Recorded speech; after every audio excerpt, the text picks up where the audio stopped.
Seguimos hablando de agua con nuestros siguientes invitados en el programa de la UNED en Radio 3, en Sin Distancias.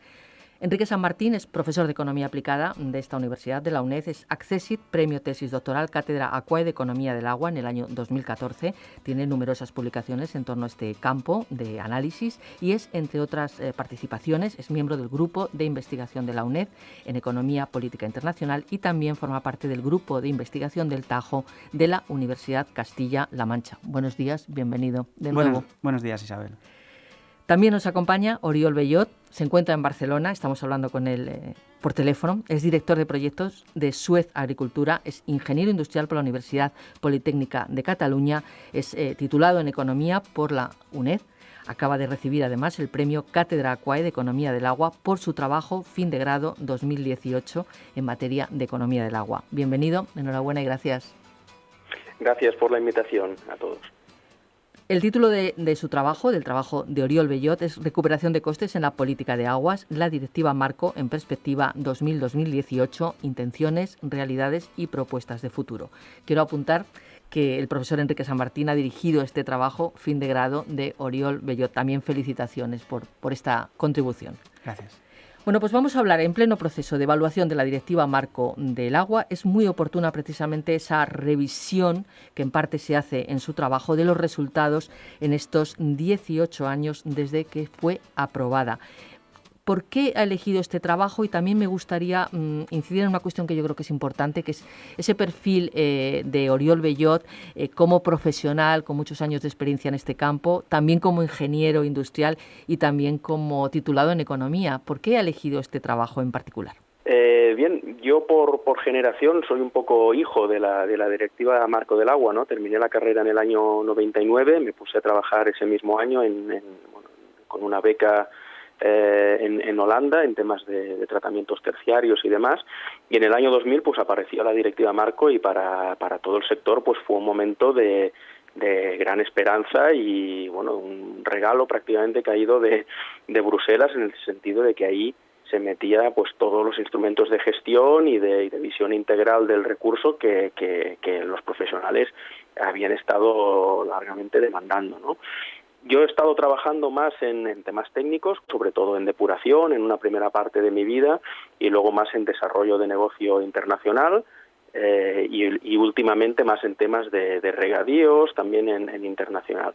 Entonces había un poco esta curiosidad, si quieres, intelectual que tenía como profesional del sector, pero que no había trabajado nunca en temas más de economía del agua, y al estar en el estudio de grado de economía, en el último año de carrera pues tuve la suerte de tener la asignatura de políticas ambientales en la cual pues Enrique San Martín era uno de los tutores y además autor de algunas de las unidades del libro de texto de referencia, en concreto una unidad que hablaba explícitamente de políticas del agua, ¿no?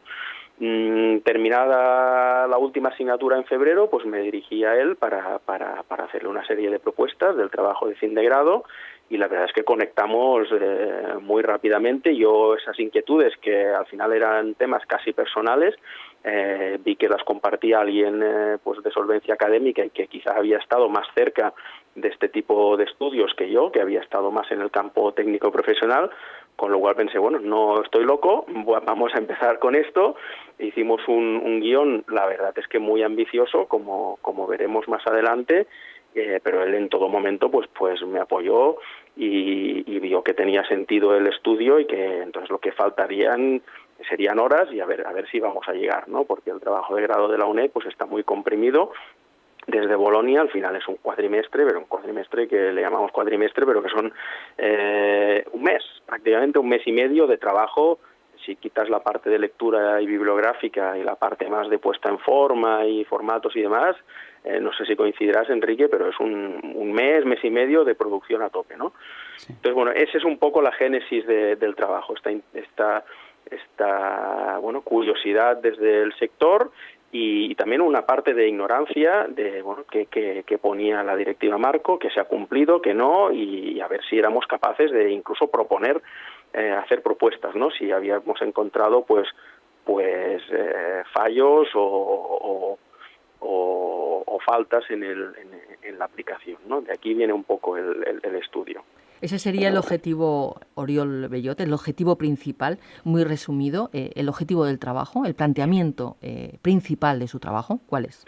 Sí, mira, el resumen es lo que pone en el título, que es un poco denso en sí mismo, pero es lo que pone en el título, es decir, mirar la Directiva Marco en perspectiva tras casi 20 años de su publicación, 2000-2018, ver cuáles eran las intenciones iniciales de la Directiva Marco, cuáles han sido las realidades de su aplicación, primero en España como Estado miembro, y luego me quise centrar en alguna de las cuencas más pequeñitas que yo pueda conocer más, como son las cuencas internas de Cataluña, cuál ha sido la realidad de la aplicación, y luego en función del resultado que el mismo estudio fuera dando, pues ver qué propuestas de mejora metodológica o de mejora en los resultados se podrían tomar desde el punto de vista más académico, y alguna sugerencia de futuro o líneas abiertas, ¿no? Más que sugerencia, pues líneas abiertas. Oye, el trabajo se ha quedado aquí, pero se han generado estos nuevos caminos, pues para que venga detrás, ¿no? Eso es realmente el objetivo del trabajo, y en este sentido pues se dividía en tantos bloques como puntos esenciales he citado, ¿no? Una primera parte más bibliográfica de qué iban, ¿no?, estos famosos instrumentos económicos de recuperación de costes de la Directiva Marco, que también se entendieron, qué tan clara era la exposición de la Directiva Marco, dónde se pudieron generar malas interpretaciones o exoneraciones abusivas por parte de los estados o de las cuencas, propuesta de modificación de estos fallos, y luego simular una serie de mecanismos que se nos ocurrieron y que, si me permites, voy a citar muy rápidamente, ¿no? Ya anticipo un poco en el tráiler de la película que efectivamente se han encontrado fallos en la adopción de la Directiva Marco. No lo digo yo ni Enrique, sino lo dice el informe de la Comisión Europea del año 2015. Recordemos que en 2015 era la fecha ambiciosa que en el año 2000 se fijó como consecución del buen estado ecológico, que al final es el mensaje clave de la Directiva Marco. Los instrumentos económicos son eso, son instrumentos. No hay que olvidar, yo eso también lo he descubierto a base de profundizar en el estudio, que la Directiva Marco, su objetivo final no era la recuperación de costes, era dotar a los estados o dejar que los estados se dotaran, con la libertad que otorga normalmente Europa en la transposición de directivas, que se dotaran de los instrumentos económicos necesarios para la consecución de el estado ecológico. Y esos instrumentos económicos tenían que tener una serie de pilares, los famosos, pues el análisis económico de los usos del agua, el principio de quien contamina paga, la propia recuperación de costes y la buena contribución de los usuarios a cada uno de los servicios que proveen agua. Estos eran los objetivos, digamos, intermedios en materia económica. Entonces, efectivamente, se han encontrado deficiencias en la aplicación, y ahí pues las propuestas de mecanismos que hemos adoptado pues van desde simplemente mejorar la asignación actual de usos y servicios que hay en el ciclo del agua, sin mayor innovación, sin mayor ciencia, digamos, sino simplemente aplicar, diríamos, con sentido común, de una forma algo mejor, lo que se está aplicando ahora. Y luego sí que ya entramos en unas partes más académicas o teóricas, si quieres, o experimentales, como serían pues un enfoque puramente marginalista, como se dice en la escuela anglosajona, ¿no?, de coste marginal igual a ingresos marginales, algo parecido a lo que podría ser salvando las distancias, y alguien incluso ahora se podría parar la entrevista en este punto, pero haciendo alguna similitud con lo que sería el mercado eléctrico, es decir, proveer el recurso de forma incremental en sus costes, pues de menor coste a mayor coste, y luego cruzarlo con una curva de demanda. Esto es lo que hemos llamado enfoque marginalista. Luego un enfoque más técnico-ambiental, que sería por huella hídrica, la famosa huella hídrica, que está bastante de moda actualmente, y aplicando pues conceptos nuevos como el agua verde, el agua azul, el agua gris, para intentar llegar a un reparto más técnico-ambiental, como digo, y no tan economicista como puede ser el enfoque marginal, ¿no?, de la escuela anglosajona. Luego también un mecanismo de reparto propusimos a través, este ya es más casi macroeconómico a través de tablas que se llaman input-output, es decir, no tanto ir a buscar quién ha consumido ese metro cúbico desde el punto de vista, digamos, físico de contador, de caudalímetro, sino quién se ha beneficiado de ese metro cúbico. Y ahí pues salen resultados sorprendentes del tipo pues que lo que todos siempre tenemos en la boca de que la agricultura consume del 70 al 80% del agua, que es cierto, es el agua física, pero desde el punto de vista del valor económico de aquella agua, realmente quien la está consumiendo indirectamente, por ejemplo, es la industria agroalimentaria, ¿no? O la industria en general, que puede llegar a pasar pues a caer el peso de la agricultura en cuanto a valor aparente, pues de ese 70-80% a 40% apenas, ¿no? Es un enfoque un poco nuevo que se utiliza mucho en economía y que creemos que podría aportar algo a la reflexión de cómo repartir los costes y quién se beneficia del agua, ¿no? Y luego, por último, introdujimos el concepto de intercambio de derechos, ¿no? Un mercado que funciona también mucho en el ámbito anglosajón, en California, en Australia y demás, y queríamos ver qué tanto iba a mejorar la recuperación de costes si introducíamos algún mecanismo de intercambio de derechos. Bueno, en esta explicación sobre los planteamientos del trabajo fin de grado de Oriol Bellot, pues han salido cuestiones que a mí me parecen muy interesantes. No sé si Enrique San Martín quiere apuntar las suyas, pero yo, por ejemplo, me he quedado con eso de agua azul, agua gris. Sí, realmente hay muchos temas, porque lo que se está intentando hacer es ver, lo ha comentado Oriol, cómo podemos realizar una asignación más eficiente, ¿no? Y asignarle, como dice la directiva, los costes del agua, asignárselo al que realmente tiene que pagarlos, ¿no? Pero yo me retrotraigo un poco al principio de la exposición de Oriol, porque estaba diciendo Oriol que el objetivo de la directiva es lograr el buen estado de las masas de agua, y que los instrumentos económicos son eso, precisamente un instrumento. Pero tienen mucha importancia y, de hecho, es uno de los grandes puntos claves de la nueva directiva o de la directiva, es que se incorpora el análisis económico.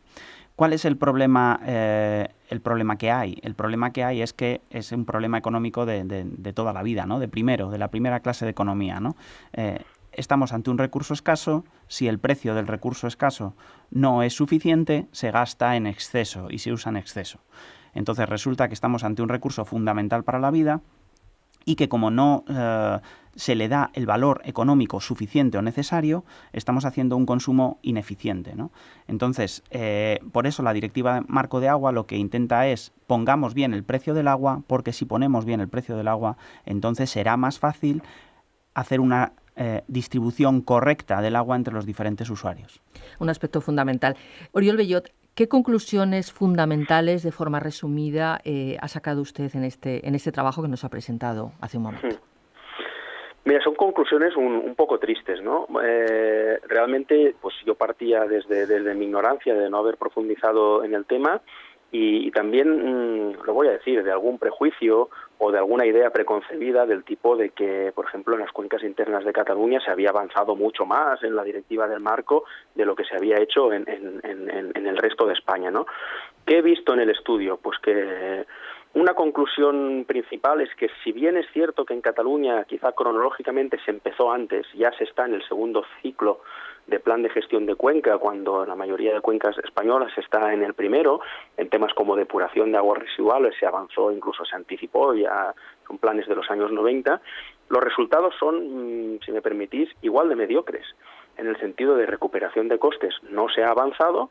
Las primeras fotos, los primeros documentos de los años 2004-2007 rezaban pues una recuperación de costes algo optimista, en torno al 70 al 80%. Años después, prácticamente una década después, ese ratio sigue estando en el mismo lugar. Yo creo que por dos vectores fuerza. Uno, que es que se ha mejorado un poco algo en la internalización de costes y se ha mejorado algo en la tarifa, con lo cual todo ha quedado igual. Pero es que lo más importante, las masas de agua que hayan conseguido el buen estado ecológico también han seguido estancadas alrededor de un 45% en Cataluña, y en ambos digamos, entidades de gestión haciendo un uso abusivo de la exoneración que la directiva permitía, ¿no? La vía de escape típica de una directiva europea que dice, bueno, y si no puedes cumplir, pues justifícate por qué. Pues pues tanto en Cataluña como en España, pues por temas de crisis, por temas de falta de inversión, etcétera, etcétera, se ha ido tirando patada para adelante, que si 2021, que si 2027, un poco yendo al límite de los tiempos, ¿no? Esas son dos similitudes y de la parte triste de no consecución de los objetivos, ¿no? Y si el esfuerzo ha sido... Sí. Si me permites un momentito, Oriol, nos olvidamos siempre de una cuestión importante, que es el tema político. O sea, realmente se mantienen los porcentajes de recuperación de costes porque incrementarlo supone un incremento del precio del agua y eso tiene consecuencias políticas en ciertos sectores y antes que enfrentarse a la problemática de esos sectores que muchas veces tienen una gran capacidad de lobby o de presión, pues se opta por mantener el estatus ambiental tal cual y no se logra mejorar, ¿no? Mira, me va bien esta reflexión, Enrique, porque justamente iba a decir esto. El esfuerzo económico no ha sido nulo. En Cataluña estamos hablando que en 10 años el aumento real, en términos reales, sin inflación, ha sido del 5% anual. No es poco. El 5% anual, si la recuperación de costes hubiese sido cierta de aquel 70%, quiere decir que en 10 años nos habríamos plantado en el 100% de recuperación. Eso no ha pasado. ¿Por qué? Quizá los costes del ciclo del agua han aumentado a igual ritmo.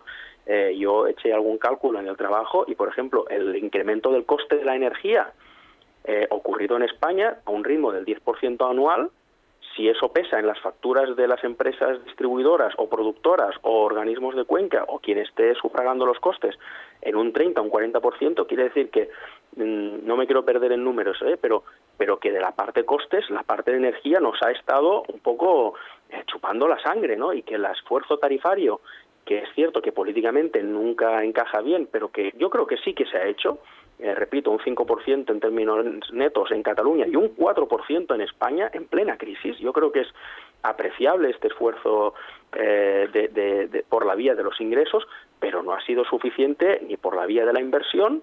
En la parte ambiental que la Unión Europea, esto está saliendo en los medios, ¿no? Multas y multas por tema de depuración de aguas en España. El esfuerzo inversor no ha seguido y luego también la metodología, ¿no? La parte más metodología de qué costes internalizamos y qué costes no, que esto también es parte del estudio, ¿no? Hemos simulado pues la carta a los reyes. Vamos a hacer un enfoque maximalista de ir a contar todos los costes. No solo los costes financieros, de qué le cuesta al Estado hacer obras, sino los costes económicos, porque no olvidemos que aquí había pues ayudas europeas tan altas como del 80% de las inversiones en depuración y demás. Vamos a internalizar los costes económicos, los costes de ciclo de vida de la infraestructura, todos los costes de explotación, los costes de reposición de equipos, mantenimiento y los famosos costes del recurso, que es perdón que me lo he olvidado, pero es uno de los motivos por los que yo entré en este estudio y que consulté a Enrique y coincidimos, ¿no? ¿Por qué decimos que un barril de petróleo cuesta $75, no? Cuesta sacarlo del suelo, $75, meterlo en un petrolero, refinarlo y que lo tengamos en el coche. Pero el coste del recurso en sí, el barril de petróleo generado por la naturaleza no cuesta $75 y seguramente ni 750. O quizá 1000. Recuerdo, ¿no? Hay casos de los soviéticos intentaron licuar metano para conseguir petróleo abiótico, que le llamaban, y claro, tienes que poner aquello a 1000 atmósferas, era económicamente inviable, ¿no? ¿Por qué? Porque la naturaleza nos ha anticipado este coste y nadie lo está recuperando. Con el agua es lo mismo. Nos cuesta sacar el agua de un pozo 10 céntimos, pero ¿qué le ha costado a la naturaleza meterlo? Esa es para mí la interpretación de costes del recurso, que ya anticipo que en los estudios, pues el jardincillo de definiciones de la Unión Europea, de comités, paneles de expertos, de la propia directiva marco, era muy, muy vago en cuanto a la interpretación de qué son los costes de recurso, y la prueba está en la no aplicación de estos. De nuevo, semejanzas entre Cataluña y España, interesante también en el momento político que estamos viviendo, aplicación del coste de recurso, 0 en un lado y 0 en otro lado. Algún estudio piloto en la cuenca del Júcar, algún estudio académico, pero ahí se ha parado. El coste del recurso es un coste importante de reposición de la naturaleza que hay que tener en cuenta. Bien, ¿qué políticas, a partir de este escenario que nos plantea triste, decía en un principio, algún pequeño resultado, pero un escenario, digamos, negativo, qué apuestas plantea usted para revertir estas situaciones que nos comenta? Mira, en primer lugar, yo pediría a los redactores la misma ambición ambiental, el mismo enfoque de gestión integral del recurso, eso está muy bien, el mismo enfoque por organismo de cuenca, estamos todos de acuerdo que es la unidad de gestión mínima, pero algo más de claridad en estos instrumentos, algo más de claridad en cómo calcular los costes. En su momento, 2004, 2007, se hicieron paneles, se hicieron benchmarking, se hicieron congresos, hubo viajes para aquí y para allá, los países del este que no sabían por dónde empezar, el Mediterráneo versus la Europa continental, bueno, hubo un intercambio caluroso de conocimiento, pero luego cada uno ha aplicado lo que ha querido y ahí están los resultados, ¿no? Por tanto, yo pediría claridad, pediría apoyo a metodológico y técnico a cómo calcular los costes y cómo repercutirlos, y después también pediría algo más de simplificación. Esto cuando salió en el año 2000, pues se sacaron concursos de consultoría, de cartografía, de monitoreo, se pusieron en marcha maquinarias muy pesadas para cumplir con los entregables que la directiva pedía, el análisis económico del agua, los planes IMPRES, ¿no?, de impactos y presiones, los planes de acción. Bueno, eran cátedras y cátedras de páginas. Yo creo que hoy en día, en el año 2018, podemos ir a una directiva marco, digamos, más digital, más, no diría automática, pero más, ni tampoco simple en su aplicación, pero más amigable, pues con sistemas, no diría autocalculados, pero con sistemas de control remoto que ya hagan la asignación de recursos de una forma más o menos inteligente, el cálculo de costes de una forma más o menos automática, porque si no a los organismos de cuenca les dices que tienen que volver a escribir cada 5 años 400 páginas y no saben por dónde empezar. Y esa es la conclusión triste del estudio, que la directiva marco, en toda su ambición, ha quedado un poco pues como aquel sueño de juventud que he dicho yo, que tuve en el año 99-2000 empezando en este sector, pues ha quedado como eso, como el sueño irrealizable, ¿no? Y creo que entre toda la gente del sector le tenemos que sacar este San Benito de la directiva marco, ¿no? Qué coñazo, con perdón. No, tiene que ser un instrumento ágil y claro en la consecución de los objetivos. Si los estados ven que se han gastado un dineral en consultorías, en estudios, en subir tarifas y que las masas de agua siguen igual, ¿qué van a hacer? Pues se van a hacer tranvías, carreteras y rotondas, que es lo que el usuario ve, ¿no? Creo que estamos en un momento clave para que no sea una oportunidad perdida y espero que la nueva directiva marco pues vaya un poco en esa línea. Me permito también sugerir en el estudio algo más de alineación entre la directiva marco del agua y la política agraria común, ya que también se está revisando, porque en términos de agua van a veces en sentidos totalmente contrapuestos, es decir, subvenciones, por ejemplo, en cereal, que es donde hay el menor valor aparente del agua, cuando hay capacidad de pago. En otros cultivos de alto valor se podría hacer un reparto, no quiero parecer estalinista, ¿no?, pero un reparto algo más eficiente de dónde aplica el cereal en Europa, dónde no aplica, dónde aplica el cultivo de alto valor añadido, dónde está el valor aparente del agua, dónde está el uso eficiente del agua, y planificar desde un punto de vista más holístico, como digo en el estudio, ¿no? Una conclusión importante, última, si me permitís, es que el ejercicio que hicimos de carta a los reyes de todos los costes y venga, lo vamos a repartir de las 4 o 5 maneras que se nos han ocurrido, evidentemente ninguna de las maneras es la panacea, pero un mix de 3 de ellas sí que se acercaría bastante a una solución que tuviera en cuenta los principios ya me remito a la OCDE del año 1987, equidad en el reparto, eficiencia en la provisión del servicio, en este caso el agua, y repercusión ambiental.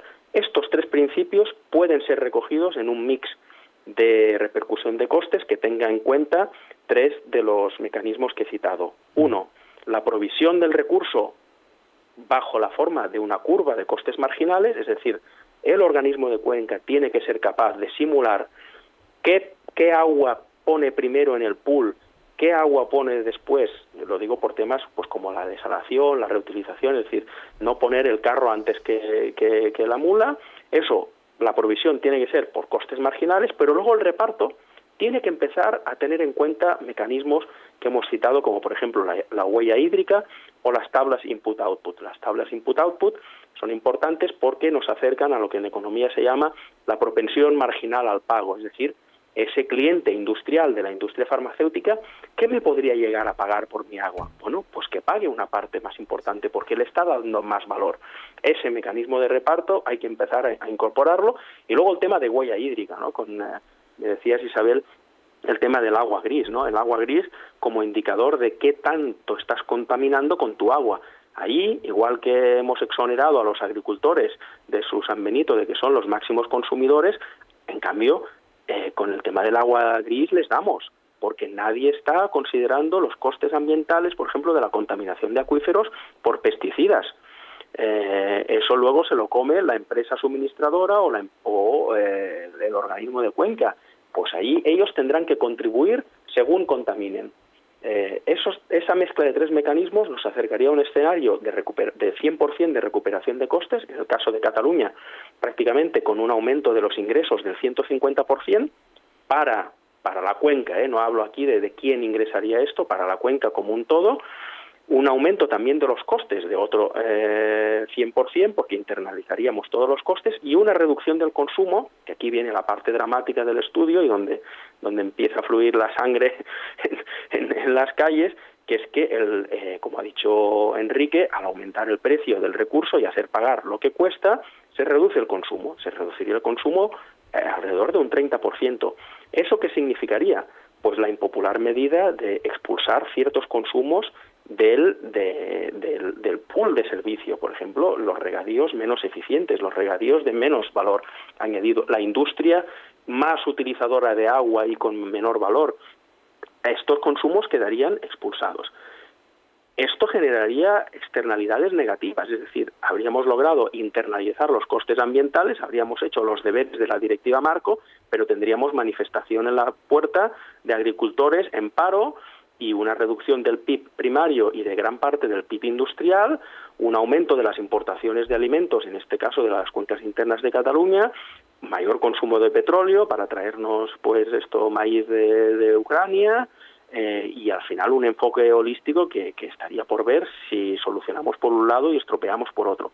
Esta reflexión sé que es dura, pero es lo que ha dado el estudio, es decir, hay que ir a mecanismos más complejos, no podemos mirar ya solo el agua y decir yo tengo mi casa limpia, he recuperado los costes, tengo mis ríos en Cataluña perfectos, los acuíferos descontaminados, pero consumo tanto petróleo porque me traigo la cebada de Ucrania o de Bielorrusia, ¿no? Y ahí ya tiene el problema, ya lo tienen otros, ¿no? No podemos solucionar un tema y complicar otro, ¿no? Esa es un poco la gran conclusión del estudio. Bueno, magnífico estudio por lo que nos está comentando, me parece la verdad que es muy interesante y además también, particularmente, es una opinión mía, nos ha explicado muchas de estas cuestiones que son complejas con ejemplos claros en los que sí que hemos visto cuál es el problema y cuál es la situación. Me gustaría ya para terminar que Enrique San Martín nos hiciera también una valoración por su parte de si coincide en estos retos y problemas que nos acaba de plantear Oriol Bellot.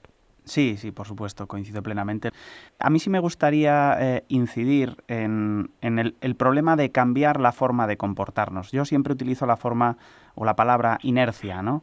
La administración o la gestión de aguas en España y en casi todos los países del mundo lleva, en España un siglo, por lo menos, funcionando de una determinada manera, ¿no? Entonces es muy difícil, cuando intentas cambiar la forma de funcionar, es realmente difícil introducir esos nuevos instrumentos, no porque sea difícil introducir el nuevo instrumento, que se puede introducir, pero es que realmente se introduce para que no cambie nada. Es decir, primero hay que creer que hay que cambiar las cosas, ¿no? Y luego entonces tenemos que hacer las cosas consecuentemente para lograr ese cambio. Sin embargo, en muchas ocasiones lo que ha pasado es al revés. ¿Cómo introducir la directiva para que no me digan que no la estoy tomando en cuenta, pero para que todo quede exactamente igual o que se afecte lo menos posible al status quo, ¿no? Entonces, ese es el problema. Tenemos que creernos, y tarde o temprano con el cambio climático, pues cada vez los temas medioambientales son más valorados, hay más conciencia, pero en España, por ejemplo, en el caso del agua no. En el caso del agua todavía no tenemos la conciencia suficiente para valorar el agua como hay que valorarla, ¿no? Entonces yo creo que por ahí es el primer paso para que cuando se aplique la nueva directiva realmente los resultados mejoren. Concienciación, por lo tanto, y puesta en marcha de algunas medidas que no van a estar exentas de externalidades, como nos comentaba Oriol Bellot, pero que serán necesarias. Muchísimas gracias a los dos. Hemos contado con la participación de Oriol Bellot.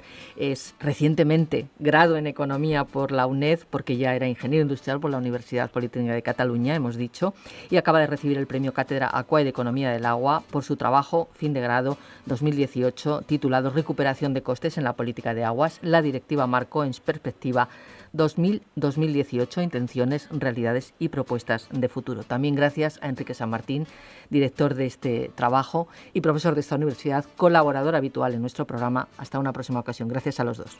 Gracias a vosotros.